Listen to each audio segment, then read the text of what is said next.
Doncs bones, estem aquí a EIMA, la Carla Piris, que estic de directora i coreògrafa d'aquest projecte. Jo, la Carlota.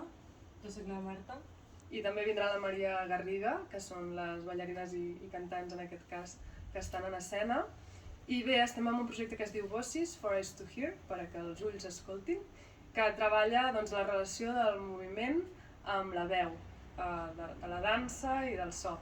I bé, hem anat investigant diferents aspectes de punts on es troben, de maneres que es composen aquests dos elements.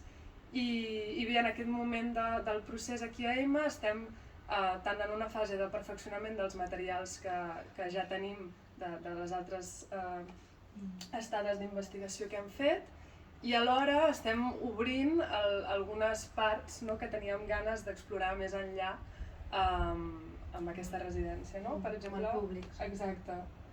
Si vols explicar aquesta tarda, no? Sí, tenim com un assaig obert on volem provar cosetes a nivell de veu amb el públic que vingui. Exacte. Aprofitem que estem aquí per treballar també amb la gent de Maria i veure què en pot sortir.